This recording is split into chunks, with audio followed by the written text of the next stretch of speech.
Cet épisode vous est proposé par le musée portuaire de Dunkerque et produit par les Ondes Mécaniques. À écouter chez vous ou directement en immersion sur le 3-mât Duchesse Anne à Dunkerque. Pour les visiteurs du bateau, vous serez invités à changer d'espace à l'écoute de ce son.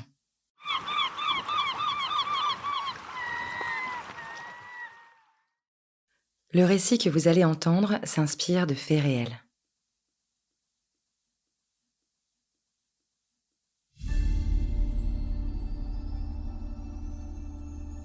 Bienvenue à bord.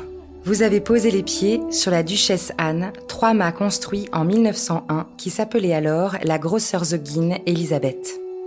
Nous sommes le 15 juin 1902, Gustave a 15 ans et embarque pour la première fois sur ce navire-école en Allemagne. À bord, 139 marins, dont 119 élèves, vont apprendre à naviguer pendant une année. À vos pieds, vous trouverez le journal intime de Gustave. Fermez les yeux et laissez-vous transporter par le voyage.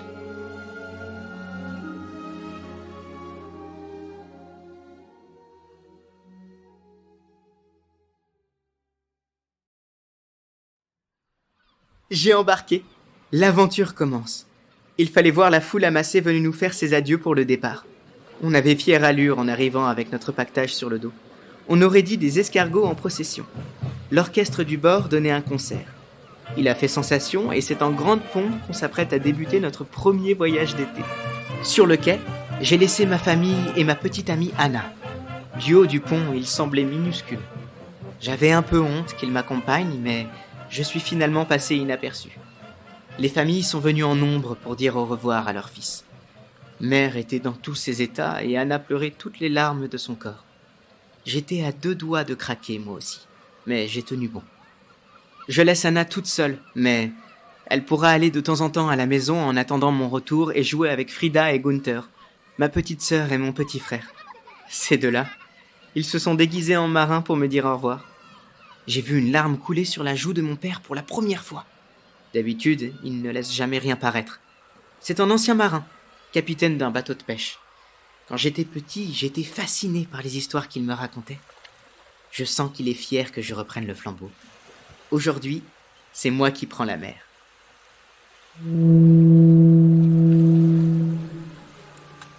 Penché au-dessus du bastingage, j'ai fait mes adieux avant de prendre mon poste. Et on a mis les voiles pour gagner la Baltique. Un voyage de 108 jours nous attend. Le capitaine Rudiger s'est présenté. Il est impressionnant avec sa longue barbe blanche et sa carrure imposante. Il m'a tout de suite inspiré confiance. Il nous a aussi présenté le chien du bateau, Bonzo. C'est la mascotte. Tout le monde l'adore déjà. J'écris ces lignes couchées dans mon hamac. Autour de moi, certains ne tiennent pas en place, d'autres sont un peu plus en retrait. La nuit est tombée. Il y en a qui ronflent déjà. J'ai la chance de partir avec Klaus, mon ami d'enfance.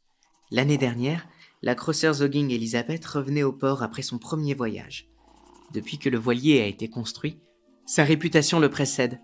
Avec ses 3 mâts, sa longueur de 92 mètres et son tirant d'eau de 5,45 mètres, il est grandiose et moderne. On a fait le trajet de Hambourg pour le voir. On s'était alors promis avec Klaus qu'on rejoindrait la prochaine promotion.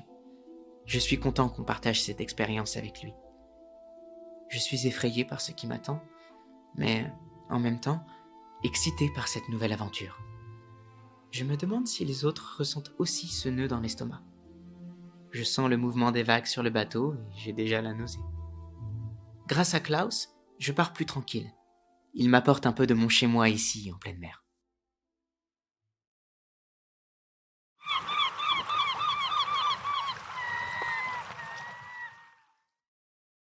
Sous le gaillard d'avant, les douches et la cambuse. 25 juin 1902. J'attends mon tour au soleil sur le pont pour me laver. Les baquets dans lesquels on fait notre toilette sont remplis d'eau glacée. C'est une vraie corvée pour moi qui déteste le froid. J'avoue écourter cette partie pour éviter que mes doigts ne finissent bleus. Comme il y a peu d'eau sur le bateau, on réutilise celle des douches pour laver le linge. Je me suis fait passer un sacré savon ce matin. Je lavais mon linge à côté de Klaus, qui racontait des anecdotes sur moi à 2 autres camarades. Il ne voulait pas s'arrêter. Il faut toujours qu'il fasse le malin. Alors, Quand le matelot de section a eu le dos tourné, je lui ai jeté de l'eau pour le faire taire. Mais tous les autres ont commencé à faire pareil et ça a fini en bataille d'eau générale. Certains se sont cachés derrière les chaloupes pour échapper aux projections. Un joyeux bazar. Le matelot de section a fini par siffler l'inspection du linge et je me suis dénoncé pour éviter aux autres une punition. Il m'a fait étendre le linge pour tout le monde. Ça a pris un temps fou. Mais j'ai levé les yeux et j'ai pu admirer mon œuvre. Les chemises, chaussettes et pantalons accrochés entre les mâts donnaient une drôle d'allure au navire. En quelques heures, le vent a tout fait sécher. Je commence mal le voyage, mais grâce à mes bêtises, je pense que je me suis fait plusieurs amis. Quand j'attendais mon tour pour le repas, j'ai rencontré un des cadets. Il a fait le premier voyage du voilier. Il a bien ri quand j'ai été puni et il m'a raconté qu'il avait trouvé une combine pour éviter de laver leur linge. Il le fixait à un bout, sur un tangon et le laissait traîner dans la mer. Avec la vitesse du navire, le linge revenait impeccable sans effort. Mais attention, 1 heure, pas plus. Ou sinon, gare aux étiquettes portant votre prénom qui s'arrachent. Le cadet a perdu sa 2e housse de matelas, emportée par la mer. Il a bien failli se faire prendre, mais il s'en est sorti de justesse. Alors, même si cette idée a l'air excellente, je vais éviter de me faire remarquer pendant un petit moment.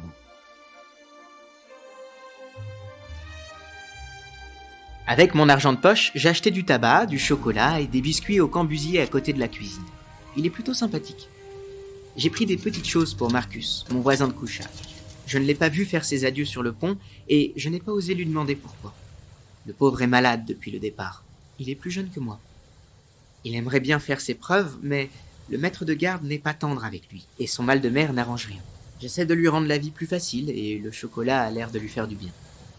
Je l'ai vu donner mes biscuits à Bonzo, mais Marcus est toujours de bonne humeur quand on voit le chien. Alors je n'ai rien dit. Parfois, on se faufile discrètement sur l'avant-pont pour aller jouer avec lui. Mais on évite de se faire prendre. Parce qu'ici, ça ne rigole pas. La dernière fois, le cadet Mayer est arrivé en retard pour les exercices de signaux du Code international. Il a écopé d'une montée dans la mâture avec son hamac et a dû manger seul pendant toute la semaine. Il faisait peine à voir. Heureusement que l'ambiance entre nous est bonne, sinon je ne tiendrais pas le coup. La vie à bord est tellement dure qu'on se soutient tous. Si l'un de nous fait une erreur, c'est tous les autres qui prennent.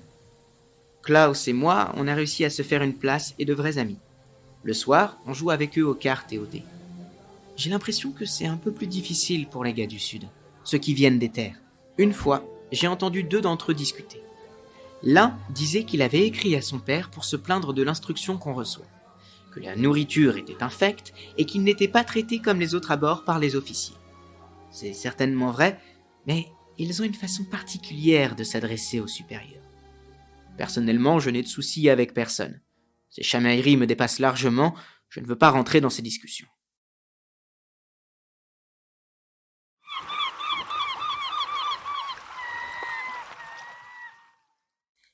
Sur le gaillard d'avant, les exercices dans la mâture. 5 juillet 1902. Nous avons gagné la Baltique après avoir continuellement tiré des bords. On a mouillé le soir pour nous reposer et reprendre des forces. Puis, nous avons accosté à Swinemünde. J'ai enfin appris à manœuvrer le cabestan.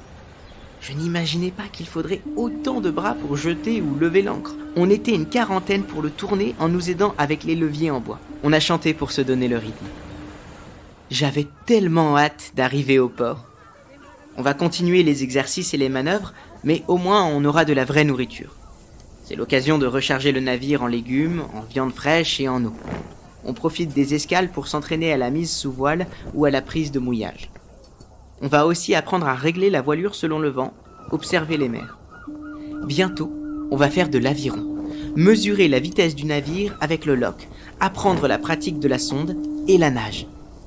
Moi, je n'ai jamais appris à nager. Mon père dit toujours que ça ne sert à rien. Un homme à la mer est un homme mort. Mais les parents des élèves qui ne sont pas marins ont réussi à convaincre les instructeurs. Ça fait aujourd'hui partie de notre apprentissage. La première fois, on s'est tous jetés à l'eau en criant pour se donner du courage.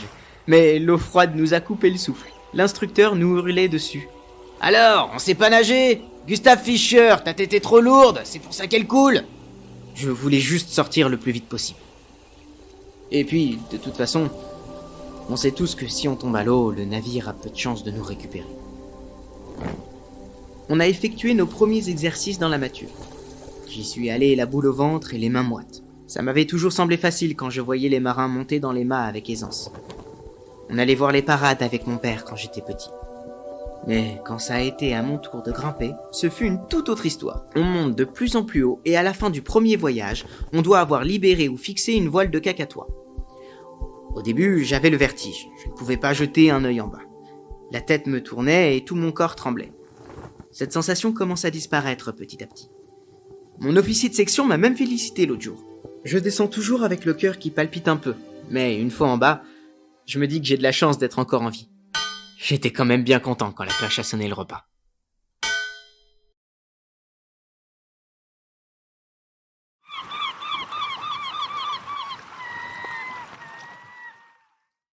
Salle 1, instruction et vie à bord.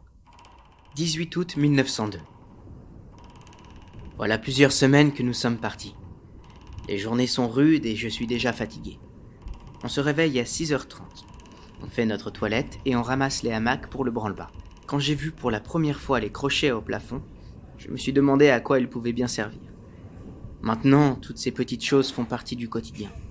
Le matin, on décroche les hamacs et on les remplace par les tables sur lesquelles on mange et on étudie. Ensuite, la journée alterne entre instruction, tâches à bord et exercices sur le bateau. Les officiers nous avaient prévenus. On est là pour apprendre. À 7h30, c'est le petit déjeuner, puis vous prenez vos postes de lavage du bord et d'entretien du navire. Jusqu'à 11h30, c'est l'instruction théorique ou technique sur le bateau. De 12h à 13h30, déjeuner et temps libre. De 13h30 à 16h, on continue l'instruction. Et de 16h à 16h30, dîner et temps libre. Un vaste programme qui cadence nos journées bien remplies. Je commence à prendre le pli entre les exercices, les tâches et les cours. Je m'écroule de sommeil tous les soirs, mais je suis content de mes journées parce que j'ai travaillé dur. Ce soir, on a passé tout le repas à faire des pitreries. Kobe avait trouvé un verre dans son pain et passé de table en table en faisant mine de le faire tomber dans la soupe de plusieurs gars. On a bien ri. Ça n'a pas été au goût de l'officier qui nous a plusieurs fois rappelé à l'ordre. Je pense qu'il n'a pas voulu être trop sévère après nos efforts du jour et il s'est contenté de quelques réprimandes. Demain, on aura du temps libre pour aller se dégourdir les jambes dans le port. On est tous surexcités. C'est le cœur joyeux qu'on a libéré la salle de l'entrepont et retiré les tables pour y installer les hamacs et préparer la nuit. En plus, on va aussi pouvoir esquiver quelques cours de géographie ou d'allemand qui en rebutent certains sur le navire. Moi, j'adore les cours. Ça me rappelle de bons souvenirs. Pas comme Klaus. Quand on allait à l'école, il m'entraînait dans ses combines et ensemble, on a fait les 400 coups. Qu'est-ce qu'on s'amusait. À cette époque, on ne se posait pas de questions. Je commence à regretter cette vie qui était si simple. À la fin du repas, Müller s'est mis à siffloter gaiement. Tout le monde s'est arrêté net dans ce qu'il faisait. Celui qui siffle attire la tempête. Le seul qui peut enfreindre cette règle, c'est le cuisinier. Oui, parce que tant qu'il siffle, il ne mange pas nos vivres. Heureusement pour Müller qu'aucun encadrant n'était présent à ce moment-là où il aurait eu droit à une sanction sur son temps libre. Je ne sais pas si ces superstitions sont vraies, mais je ne préfère pas prendre le risque. Sur ces entrefaites, Bonzo a dévalé les escaliers avant de s'étaler sur le sol, toute patte dehors. On a tous éclaté de rire et on a vite oublié cet incident. On a profité d'être amarrés pour passer du temps à terre. On peut même ramener des souvenirs. Je suis content de manger autre chose que des lentilles, des pois ou du pain rassis. Et surtout, on a pu recevoir la visite de nos proches. Et j'ai partagé ces quelques moments avec ma famille et Anna que j'étais heureux de retrouver. Je lui ai offert un petit miroir que j'ai dégoté pour pas trop cher dans une boutique du port.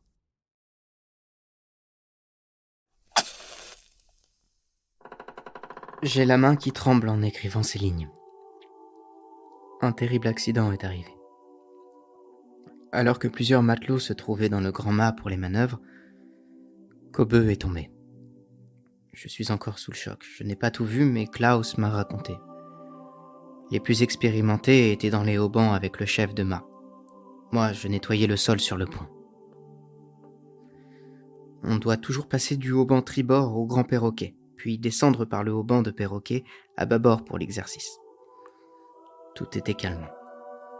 Mais 30 minutes après le début de la manœuvre, un cri de terreur qui me glace encore le sang a résonné. le bruit du cordage d'une voile qui frémit. Et puis, d'un coup, j'ai vu Kobe tomber sur le pont, presque à mes pieds, inanimé. J'ai eu le souffle coupé, j'ai senti ma tête tourner et je ne me souviens plus trop de ce qui s'est passé après. C'était le chaos. Tout le monde criait. Et je suis resté planté là, devant lui qui gisait à mes pieds. Le temps que je reprenne mes esprits, le médecin était arrivé en trombe, suivi de plusieurs matelots et de l'officier qui s'est hâté de descendre du mât. Les matelots, réunis autour de Kobe, sont restés sans voix et épouvantés. Le médecin l'a fait transporter à l'infirmerie et a diagnostiqué une fracture du crâne. Tout ça, on l'a su plus tard, lorsque le capitaine a donné un discours le soir même avant le repas. Kobe est mort peu de temps après sans qu'on ait pu lui dire au revoir. Hier encore, on riait comme des gosses autour des tables. Aujourd'hui, il y a une ambiance lourde. J'aimerais tellement effacer cette journée de malheur et que tout redevienne comme avant. Je pense à Anna. Que deviendrait-elle si je ne revenais pas? Je ne sais pas si j'aurai la force de tenir cette formation jusqu'au bout.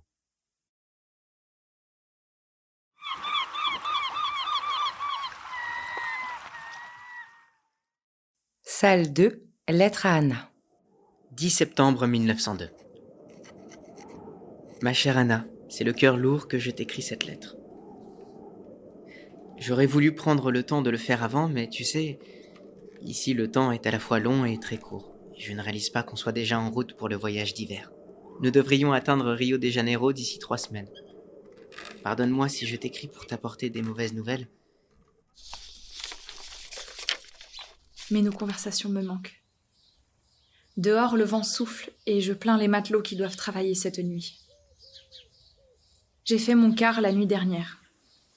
Ici, la journée est divisée en 6 quarts. Toutes les 4 heures, nous naviguons à tour de rôle.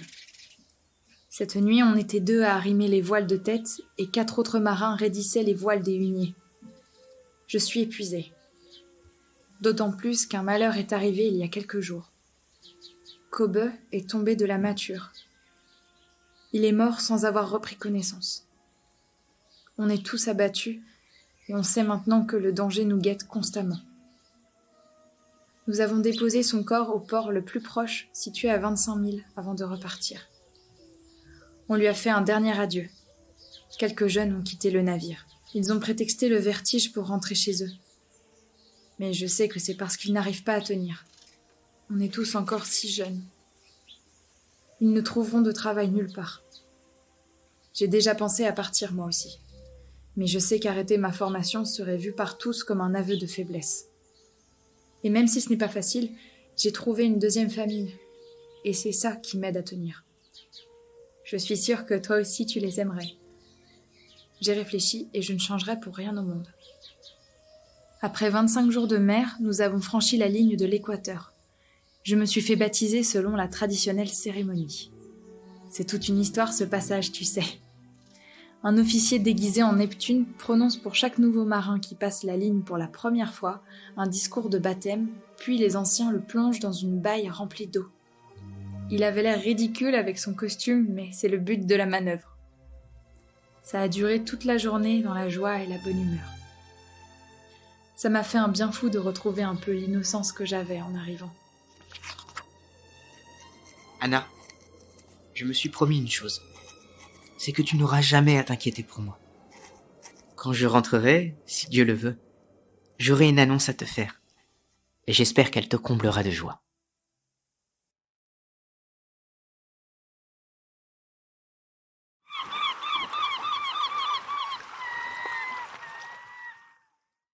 Les cabines des officiers. 30 octobre 1902. 36 jours après avoir quitté le Portugal, nous avons atteint Rio de Janeiro. Je n'en ai pas vu la couleur, les autres non plus d'ailleurs. Je suis malade comme un chien, comme plusieurs autres camarades. Certainement une petite épidémie passagère.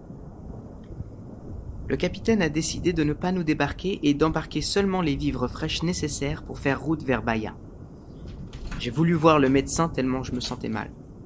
En arrivant chez les officiers, j'ai pu voir pour la première fois leur cabine. Je suis jaloux de tout le confort qu'ils ont. De vrais lits pour dormir et surtout de la tranquillité. Ils ont même de quoi se laver et éviter le froid du pont. Je les entendais discuter de la dernière escale. Ils parlaient du bon temps qu'ils avaient pris, de l'alcool bu et des femmes qu'ils avaient rencontrées. Selon eux, les costumes qu'on porte sont un bon moyen pour faire sensation. Nous, on n'a pas cette chance. On est toujours accompagnés pour les excursions à terre. Et au moindre faux pas, on se fait rappeler à l'ordre. Puis, l'un d'eux a entendu du bruit et a déboulé dans le couloir. Il m'a crié dessus comme du poisson pourri. « Qu'est-ce que tu fais ici? L'infirmerie, c'est en haut! Sale morveux !» Il a claqué la porte et ils ont éclaté de rire avant de se raconter des idioties. Ils sont vraiment pas commodes. On vient de passer 60 heures sous la tempête. On atteint enfin Bahia après 15 jours de cabotage. Avant de descendre à terre, le capitaine et ses seconds nous ont fait une tirade sur la manière de bien se tenir en société et de l'importance de représenter l'Allemagne. Ils ont sûrement peur que l'équipage ramène des maladies vénériennes. Avec les beuveries des officiers, ce ne serait pas étonnant. Ils avaient raison d'ailleurs. Ils discutaient avec le capitaine et ils racontaient qu'ils avaient été accueillis comme des marins de navires de guerre étrangers alors qu'on navigue sous pavillon marchand. Un navire de la marine britannique est à quai. On a rencontré les marins du bord lors d'une fête amicale et on a sympathisé. On s'est raconté nos péripéties, on a aussi parlé de nos vies à terre. Ça me manque la terre.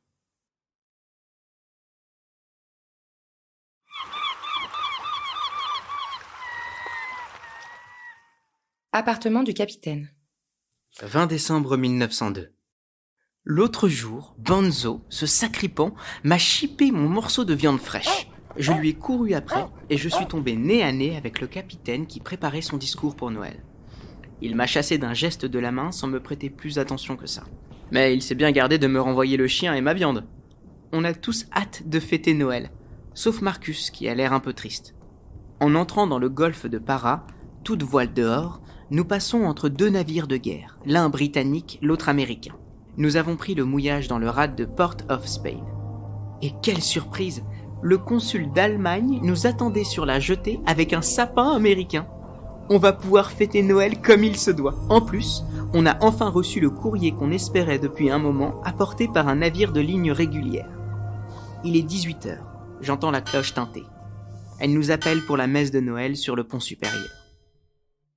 Le capitaine Rudiger nous a adressé quelques mots et on a chanté des chants toute la soirée. On s'est réunis dans l'entrepont sous les arbres lumineux entourés de noix et de gâteaux de Noël. J'attendais la distribution des colis personnels avec impatience. On jubilait de découvrir ce que nos proches nous avaient réservé. J'ai reçu des choses pratiques, des conserves et des sucreries. Et surtout, mon chocolat de Noël préféré. Je suis sûr que c'est un cadeau de ma mère qui me connaît bien. Marcus était en retrait. Lui et d'autres n'ont rien reçu et je me sens mal pour eux. Marcus et moi, on s'est rapprochés et il m'a raconté que ses parents étaient morts. Pour lui, travailler sur un navire, c'est une manière de se sortir de la misère. Et il a l'impression de ne pas être à sa place. Il ne connaissait pas de marin avant d'arriver ici, mais les officiers avaient préparé une surprise. Ils ont offert aux 10 jeunes qui n'ont rien reçu un colis qu'ils ont préparé. Le visage de Marcus s'est illuminé tout d'un coup. Il sait maintenant qu'il fait partie des nôtres. Leur joie faisait plaisir à voir. J'en ai eu les larmes aux yeux.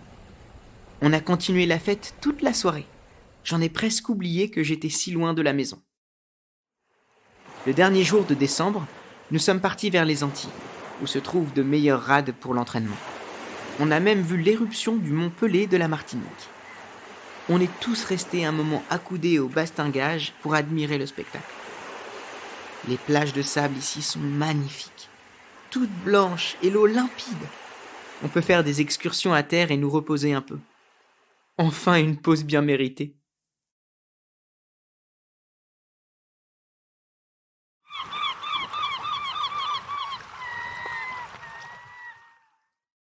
Salle des cartes du net. Navigation. 10 février 1903. Je suis monté jusqu'à la salle des cartes pendant mon temps libre. Ça m'intrigue de connaître les mystères de la navigation. Comment les officiers utilisent les instruments pour diriger la Großherzogin Elisabeth. Calculer sa direction, connaître sa latitude. Pour moi, le compas, le sextant, c'est du chinois, mais j'aimerais comprendre comment ça marche. Les ordres du capitaine parviennent aux élèves à la barre qui se fient à lui pour la navigation. Ce poste est stratégique et il suffit de peu pour que le capitaine ne prenne une mauvaise décision. Ça se joue à quelques secondes près. Parfois, il doit improviser et il a prouvé son sang-froid et sa capacité à manœuvrer son navire comme personne hier lors d'un incident qui aurait pu mal tourner. Alors qu'on s'approchait de l'île Saint-Dominique, une tempête nous a surpris. Certains se trouvaient sur les vergues quand soudain, le navire a brusquement changé de cap. À ce moment, le matelot Friedland a fait une chute. Il a frôlé la grande vergue et est tombé à la mer. C'est le veilleur du pont arrière qui l'a vu voler. Il a donné l'alarme et l'officier de quart, le sifflet à la bouche, a donné le signal. « Un homme à la mer !» Celui qu'on redoutait tous depuis qu'on a mis le pied sur ce voilier. L'officier de quart et le capitaine se trouvaient sur le pont et lui ont lancé la bouée de sauvetage. Je me suis précipité pour voir de qui il s'agissait. Friedland se débattait dans l'eau, le visage ensanglanté. On s'éloignait déjà à 10 nœuds. Je me suis dit qu'on ne pourrait jamais le récupérer. Le capitaine et les 2 officiers de quart ont amené le navire au vent. Tous sur l'arrière, on se demandait ce qui allait se passer. Le capitaine allait-il prendre le risque d'envoyer une chaloupe à l'eau ? Il a fait déverser de l'huile par le sabord de décharge pour calmer la mer. Un canot de sauvetage a été mis à l'eau. Encore maintenant, j'entends sonner cet ordre. La chaloupe dansait sur les crêtes, dirigée par le second et quelques cadets là-haut, sur le mât d'artimon, grâce aux signaux de pavillon. Puis, la tête de Friedland a disparu, cachée par les vagues. On a attendu, la peur au ventre. Ça faisait plus d'1 heure que la chaloupe était partie. Le signal de retour a enfin été hissé sur le mât. Après un certain temps, le canot est apparu à nouveau. Friedland était là, à bord. On était tous fous de joie. Certainement rassurés aussi de voir que l'état-major et nos camarades ne nous abandonnent pas dans une telle épreuve. Après la triste mort de Kobe, cette bonne nouvelle ne pouvait pas mieux tomber. Les exercices répétés d'un homme à la mer auront finalement été utiles.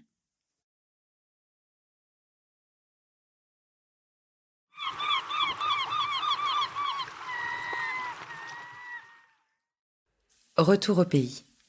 15 mars 1903. Après ces péripéties, on remet le cap sur l'Europe. Je suis fou de joie. J'ai du mal à rester en place. Le voyage de retour va paraître long, mais je sais que je vais retrouver Anna, et pour l'instant, c'est tout ce qui compte. Je l'emmènerai à la campagne pour lui demander sa main après un pique-nique au soleil. J'espère que Frida et Gunther n'auront pas trop grandi. À leur âge, ils sont encore très maladroits et ça me fait toujours rire. Je pourrai les embrasser, eux et ma mère. J'ai hâte de leur raconter nos aventures et j'espère que je verrai de la fierté dans les yeux de mon père.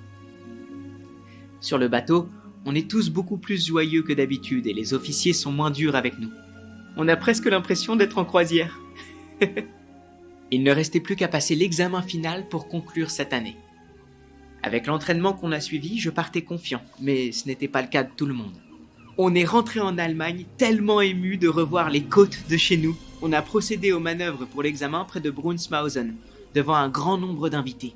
Des officiers de la marine impériale, des hommes du métier, même la presse spécialisée était là. Klaus et moi, on a passé l'examen haut la main. Même Marcus l'a obtenu. Il était persuadé qu'il allait le rater. Grâce au certificat d'aptitude donné par le capitaine, ils vont rejoindre la marine de commerce. Rodiger a proposé à 16 jeunes de rester sur le navire comme matelots légers. Moi, c'est décidé. Je vais continuer la formation pour devenir officier. L'année prochaine, je repars donc sur la Großherzogin Elisabeth. Ça va me faire bizarre de repartir sans les autres. Après tout ce qu'on a vécu, les malheurs, les frayeurs, mais surtout les bons moments, on a tout traversé ensemble. J'ai gagné une 2e famille. Avec Marcus et Klaus, on s'est promis de se retrouver cet été à Hambourg. Je suis content de rentrer, mais j'ai un petit passement au cœur de les quitter et de dire au revoir à la Großherzogin Elisabeth. Je suis déjà nostalgique. Mais je sais qu'une fois reposé, je n'aurai qu'une envie, c'est de reprendre la mer. La mer qui m'appelle déjà.